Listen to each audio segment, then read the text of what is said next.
Para além de tuas janelas, há escuras vielas,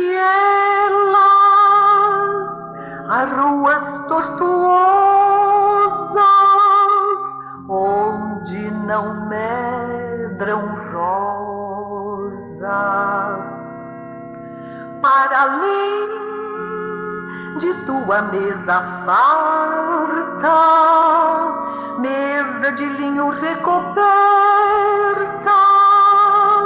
há mães famintas, há uma mesa pobre e há leitos sem coberta. Além das portas de teu lar, que trescala sorrisos de alegria, há casebres tocados pelo vento, e onde nunca surge a luz do dia.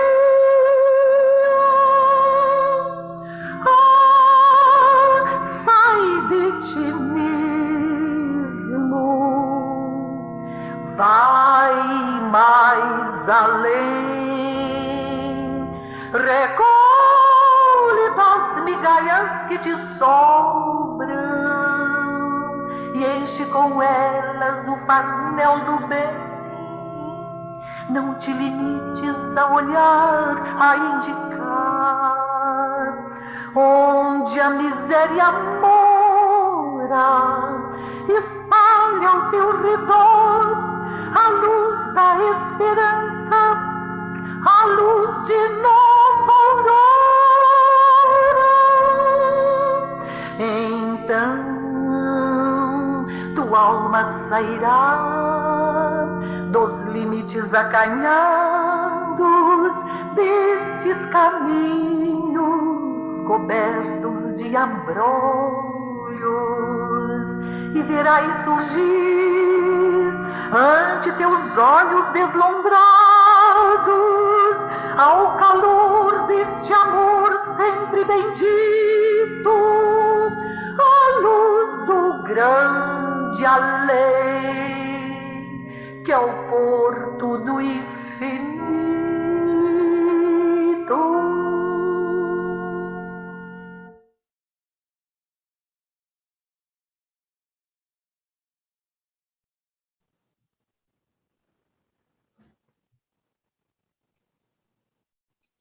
Saudações a todos, sejam bem-vindos, nossos internautas, integrantes do Lar de Teresa, todos aqueles que nos acompanham às segundas-feiras nas nossas reuniões virtuais.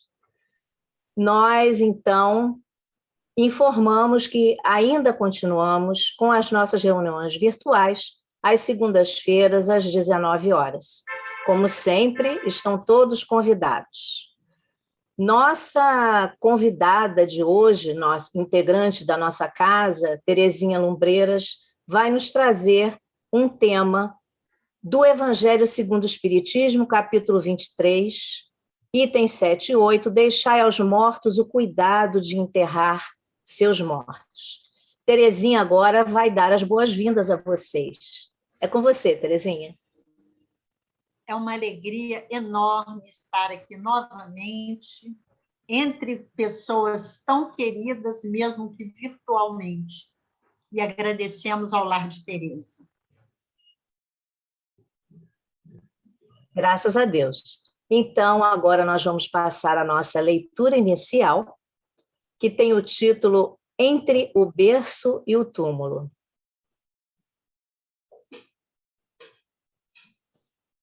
Não atentando nós nas coisas que se veem, mas nas que não se veem, porque as que se veem são temporais e as que não veem são eternas. Segunda carta de Paulo aos Coríntios, capítulo 4, versículo 18.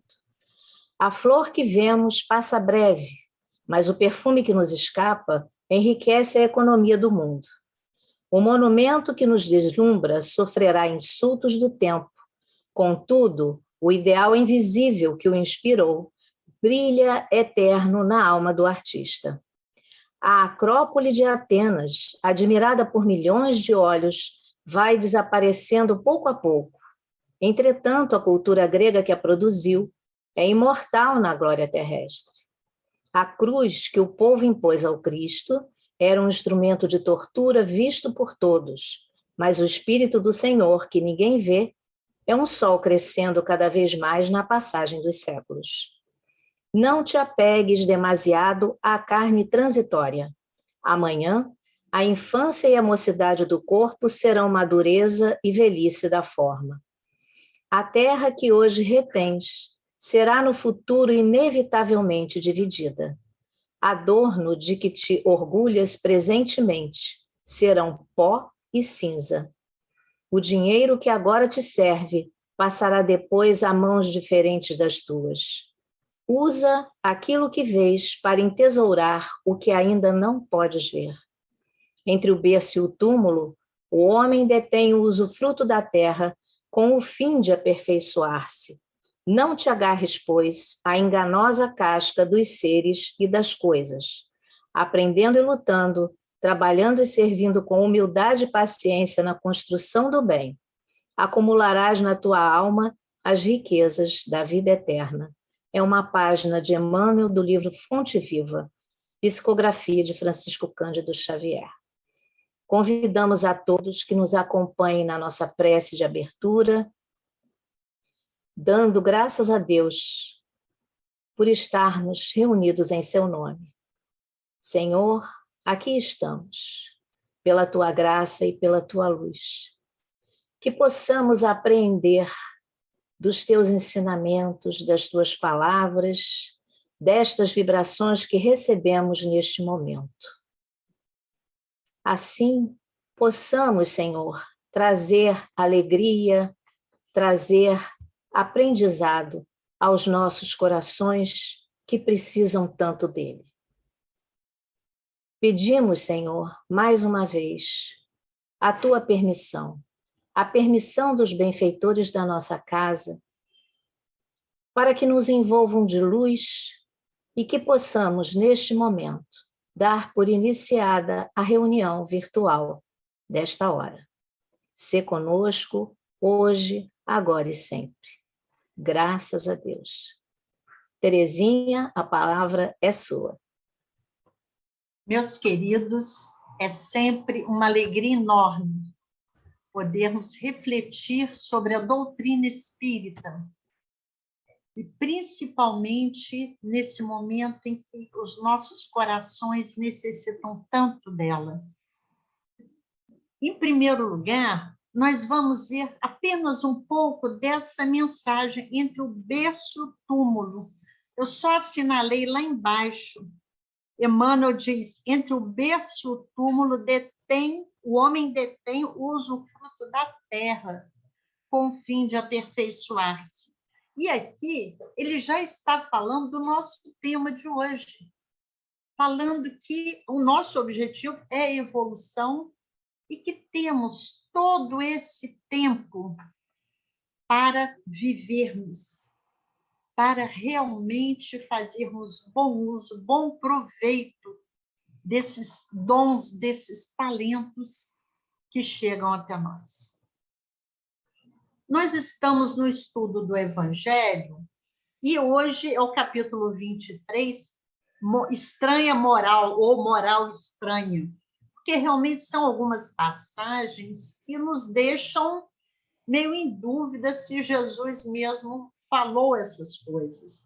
Então, aqui, aborrecer pai e mãe. A outra, né, o aborrecer ou odiar pai e mãe, abandonar pai, mãe e filhos. E essa nossa de hoje, deixai aos mortos o cuidado de enterrar os seus mortos. E nessa passagem nós ficamos meditando o que quer dizer isso. Então, Kardec vem primeiro analisando, né, que não é uma censura para aqueles que querem honrar os pais. mas apenas uma forma de mostrar como devemos agir, quais os valores que devemos cultivar. E eu fui ver no livro Luz do Mundo, de Amélia Rodrigues, lá o texto número 15, Seguir Jesus, em que ela fala dessas e de outras passagens, outras falas de Jesus.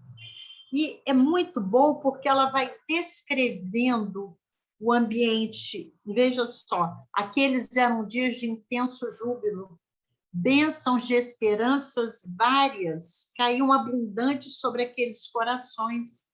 E o grupo crescia sempre mais. As mulheres desdobravam cuidados para atender às suas necessidades.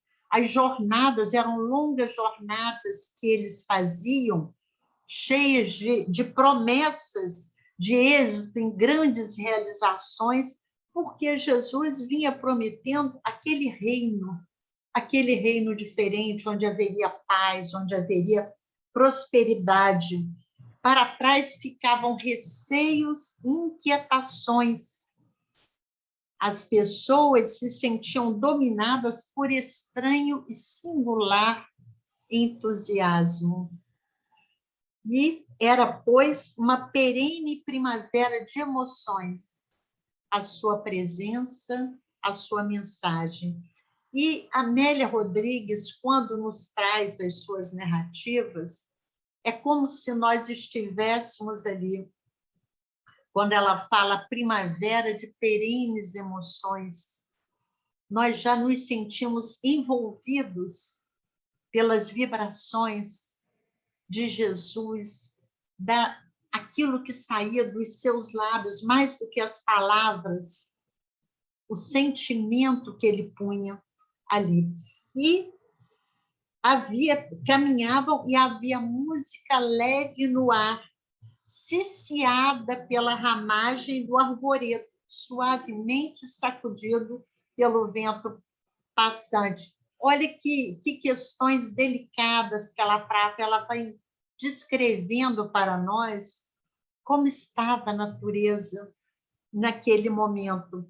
E vem este homem e diz que queria seguir Jesus, sim, mas o pai havia morrido e ele queria ir enterrar o pai. É um sentimento perfeitamente legítimo. Todos nós compreendemos. Essa é outra passagem do Evangelho que nos deixa inquietos, porque, como assim, Jesus está dizendo para não ir enterrar os pais, está renegando o amor paternal, filial? Ele que sempre pregou o amor incondicional a todos, até aos inimigos, ainda mais aos pais. Mas Amélia vem falando para nós, morte e vida. Morrer é começar a viver. E não raro, viver é mergulhar nas sombras da morte. Então, nós vamos vendo essa dicotomia, essa divisão, como nós estamos aqui vivendo, o quanto estamos aproveitando do nosso tempo para que realmente vivamos essa vida que nos é destinada, porque, como diz o texto aqui de Emmanuel, aqui nós estamos para nos aperfeiçoarmos. A evolução, a lei do progresso é inerente a toda a criação, tudo progride. Será que nós estamos aqui realmente vivendo, aproveitando efetivamente essas oportunidades? Diz assim, havia um cadáver à sua espera e a vida o chamava à ação. Então, era essa divisão. Jesus estava ali convidando com a sua mensagem de paz, de esperança, de alegria, mas o seu pai estava lá, a quem ele devia carinho, respeito. Então, como fazer? O corpo querido, que fora progênie do seu corpo, agora em jornada de desagregação molecular, e aquele espírito igualmente amado que o convocava para a perene imortalidade. E, Amélia continua, muitos de nós nos cansamos por coisas mortas. Nós deixamos que coisas sem significado, sem sentido para a nossa vida espiritual nos ocupem. Como diz o nosso querido João Aparecido, uma coisa que eu sempre gosto de citar, porque me tocou quando eu ouvi pela primeira vez: você se vê como espírito ou você se vê como esse corpo aqui e agora? Isso é fundamental até nesses momentos que vêm para todos nós. E como está no Livro dos Espíritos, é um momento de dor real. É justo que soframos, não vamos mais ter a convivência, ter o contato com o nosso ente querido. Os espíritos, em momento nenhum, condenam as honras que prestamos aos nossos amados que partiram. Inclusive, nós tivemos agora, em novembro, comemorando, né, o Dia de Finados, que é a homenagem dos mortos, e aí Kardec perguntou para os espíritos, mas é importante visitar os cemitérios, como muitas pessoas têm o hábito de fazê-lo? Isso faz alguma diferença para o espírito? E o que eles responderam? Para aquele a quem isso tem valor, pode fazer, porque é a forma que ele encontra de se aproximar do seu ente querido. Mas aquele ser amado vai estar onde está o seu sentimento, o seu pensamento. Então, como dizia Leopoldo Machado, né, o espiritismo é para vivos, porque a vida é sempre uma só, é sempre contínua. Estamos continuamente em vida, encarnados e desencarnados. E Caibá Schutel, no livro Parábolas e Ensinos de Jesus, intitulado As Duas Mortes, ele vem falar dessa diferença. Quando o corpo morre, o físico se enrijece, perde as funções, vai ali parando gradativamente. Agora, a diferença é quando a nossa alma está morta. O quanto nós estamos alimentando o nosso espírito de vida. Como Jesus recomendou, que está lá em João, capítulo 10, versículo 10, e Emmanuel comenta essa passagem no Caminho, Verdade e Vida, no capítulo 166, vim para que tenhais vida e vida em abundância. Eu sou o bom pastor. Mas, realmente, para nós, em muitas ocasiões, é difícil entendermos isso. Como termos vida em abundância, aquela vida transbordante, se sofremos? Estamos aqui passando pelas dificuldades da vida, morremos. Os nossos entes mais queridos desencarnam, já desencarnaram, vão desencarnar, nós mesmos. Então, de que vida que Jesus estava falando? Como aqui ele estava se referindo?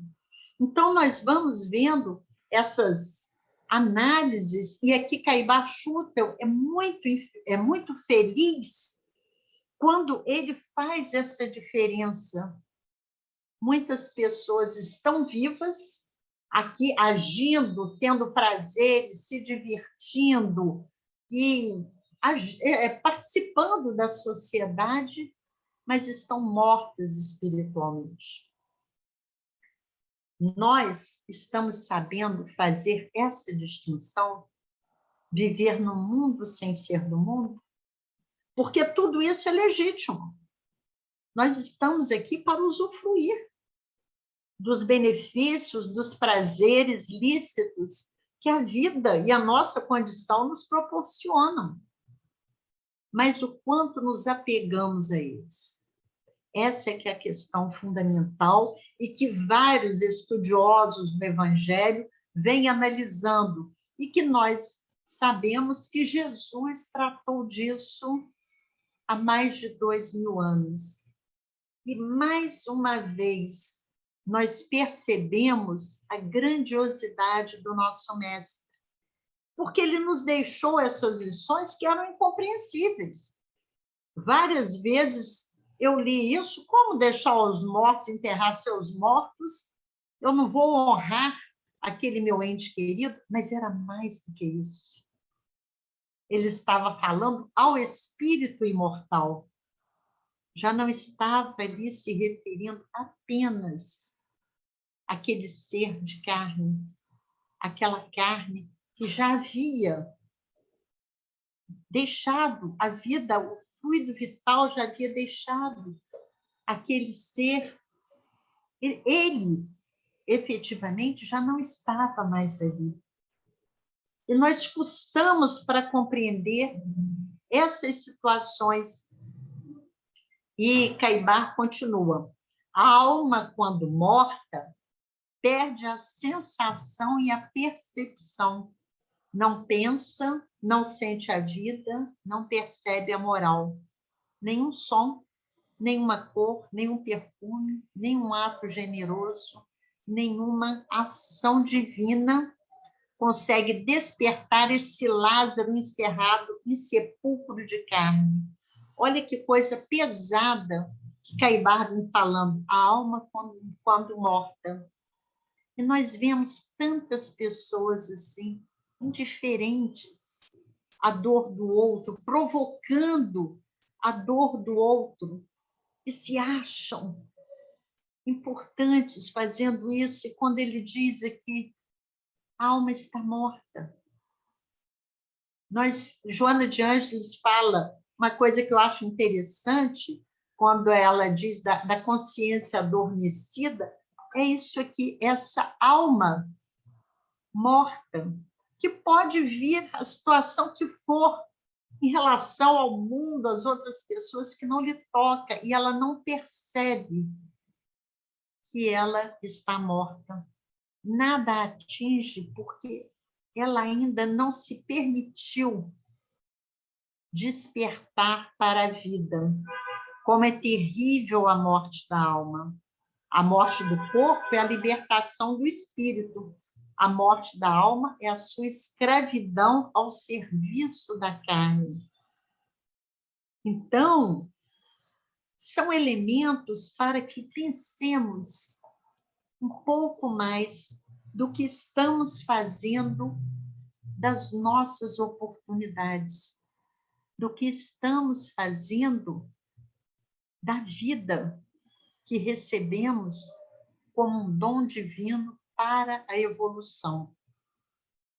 E aqui, vindo ao texto de Kardec, nós já falamos que não é de jeito nenhum uma negação do cumprimento do dever filial, e no segundo parágrafo, Kardec vai dizer, a vida espiritual é a verdadeira vida, é a vida normal do espírito, sendo-lhe transitória e passageira a existência terrestre, uma espécie de morte, se comparada ao esplendor e à atividade da outra.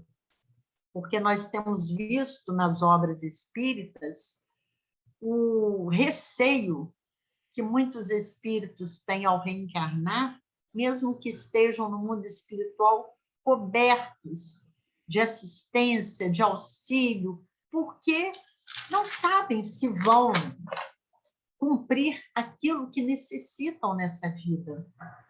E lá, eles, às vezes, já estão por muito tempo, já estão aprendendo, já estão sendo úteis, se sentem mais seguros. Mas é necessário que voltem para que dar o seu testemunho, para que cumprir a sua parte na obra da criação. E ele continua, o corpo não passa de simples vestimenta grosseira, e que quando bem vivemos a sua desencarnação, o fim dessa trajetória física é realmente uma libertação. O respeito que aos mortos se consagra não é a matéria que o inspira, é pela lembrança, o espírito ausente quem o infunde.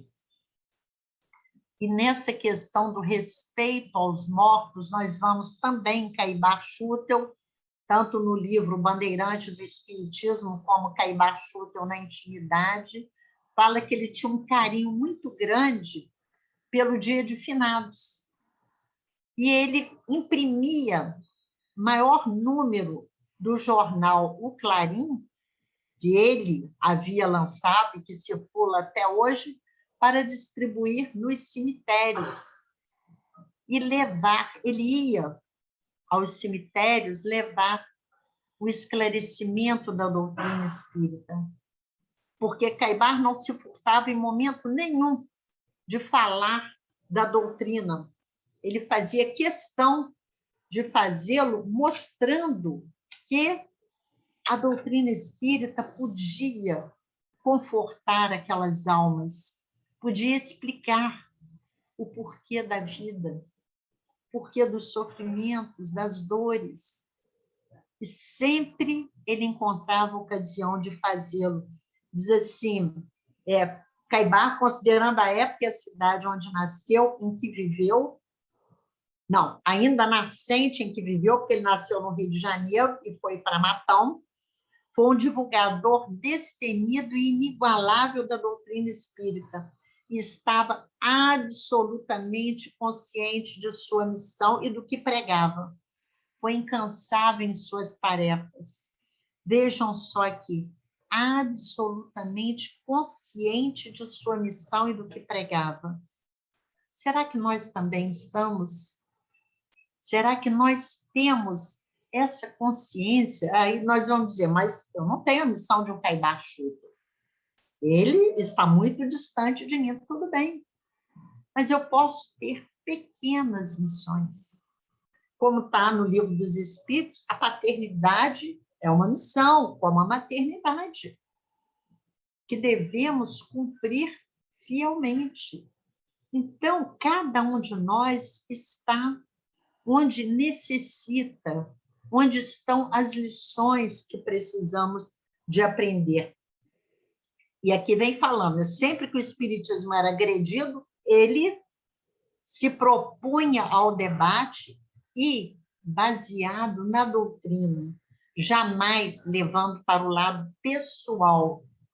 Porque esses grandes vultos da humanidade não se sentem ofendidos pessoalmente. Eles defendem aquela causa, defendem aquele movimento que eles representam.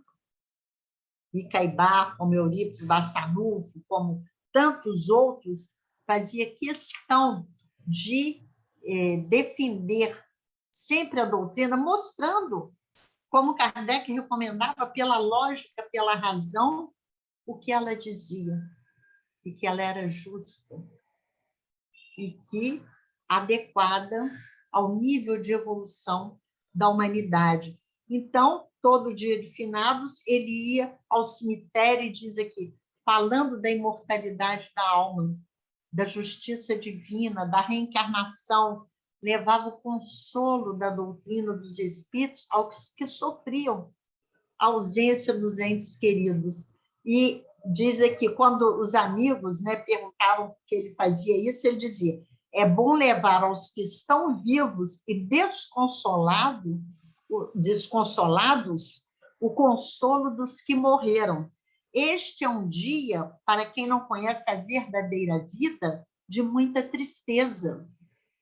Então, quando Jesus, voltando aqui ainda na mensagem, no comentário da mensagem que Kardec traz, quando Jesus diz para que deixasse aos mortos o cuidado de enterrar os seus mortos, ele estava se referindo aqueles mortos do espírito, aos mortos pelo espírito.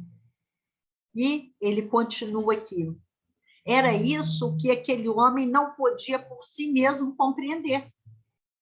Claro, porque era de uma profundidade muito grande. Aquele homem ainda estava ligado às questões cotidianas da vida. Vem Jesus trazer, não um Deus que interfere diretamente em todas as situações, mas trazer uma maturidade, uma compreensão maior ao espírito. E muitos de nós, até hoje, ainda temos dificuldades com essas questões. E ele continua. Jesus lhe ensina esse homem, né, que o que ele estava querendo dizer, dizendo, não te preocupes com o corpo, pensa antes no espírito. Vai ensinar o reino de Deus. Vai dizer aos homens que a pátria deles não é na terra, mas o céu, porquanto só lá transcorre a verdadeira vida. Então, nós vamos aos poucos compreendendo isso, porque a maioria de nós veio de crenças dogmáticas ou de outras crenças religiosas, de outras filosofias, e que não encaravam as realidades da vida desta forma. E precisamos de adequar o nosso raciocínio, o nosso entendimento a essa nova visão. E nós temos também, para encerrar as nossas reflexões, o Livro dos Espíritos fala também várias questões sobre isso, mas achei que seria um arremate bom para nós o livro Voltei, do irmão Jacó, psicografia de Francisco Cândido Xavier. Irmão Jacó, como nós sabemos, Frederico Figner, um espírita muito atuante, aqueles que o conheceram dizem que realmente era uma pessoa muito boa, foi presidente da Federação Espírita Brasileira, e um espírita muito atuante, e ele desencarnou e chegou ao mundo espiritual. E aqui, essa passagem do Voltei, no meu, que é um pouco antigo, está na página 60, no capítulo 5, em que o enterro está acontecendo, e que é intitulado Despedidas, o capítulo 5.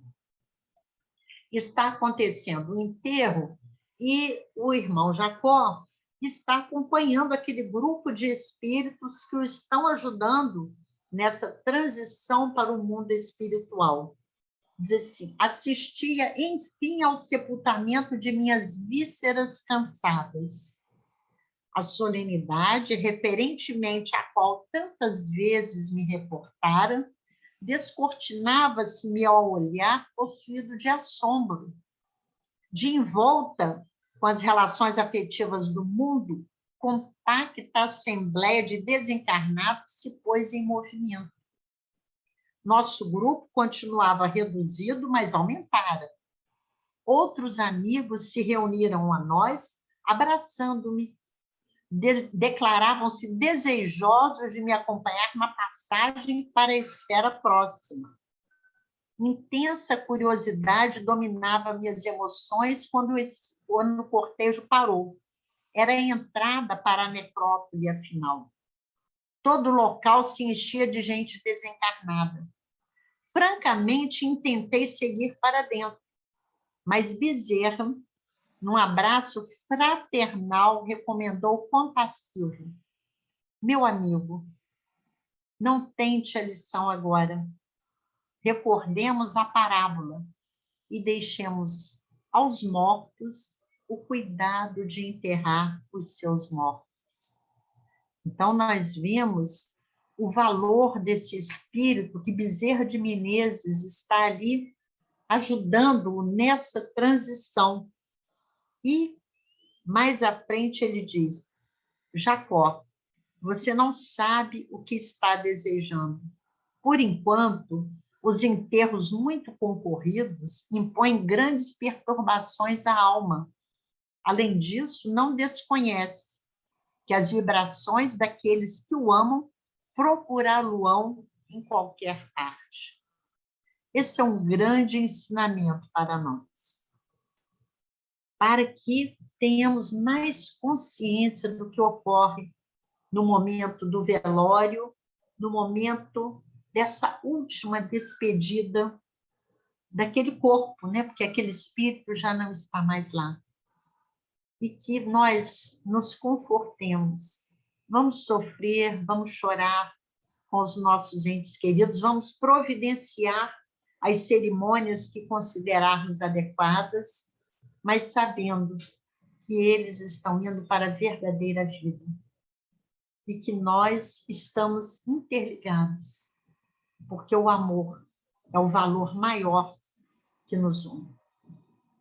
E nós, emocionados, agradecemos a doutrina espírita, tanto ensinamento, tanto esclarecimento, para que possamos viver melhor aqui, para continuarmos no futuro úteis e atuantes na espiritualidade e no retorno. Que Jesus nos ilumine e continue conosco. Gratidão, Terezinha, pelas suas palavras, palavras consoladoras que nos iluminam a alma e que nós possamos pensar sobre o desapego, sobre aqueles entes queridos que já partiram e enviar a eles as nossas melhores vibrações. Então, queridos, queremos convidar vocês que nos seguem, os nossos internautas, integrantes da grande família do Lar de Teresa, que venham conosco na semana que vem, próxima segunda, às 19 horas, que nós estejamos juntos para a nossa próxima reunião virtual, cujo tema será o Consolador Prometido. Quem nos trará esse tema é João Aparecido. Que nós possamos agora encerrarmos a nossa reunião virtual com a nossa prece. E damos graças a Deus nesse momento este de profunda gratidão aos nossos corações. Senhor, mais uma vez, nós te agradecemos. Nosso coração se enche de alegria por estarmos reunidos, ainda que de maneira virtual, mas irmanados num só pensamento e num só coração. Que nós possamos, Senhor, fazer das tuas palavras, dos teus ensinamentos, a nossa rotina diária, que possamos levar ao coração de todos aqueles que entrem em contato conosco estas palavras de paz, de luz e de amor. Pedimos ainda, Senhor, a tua permissão, bem como a permissão dos benfeitores da nossa casa, para que neste momento possamos dar por encerrada mais uma reunião virtual. E pedimos mais uma vez, sê conosco, Senhor, hoje, amanhã e sempre. Graças a Deus, que assim seja.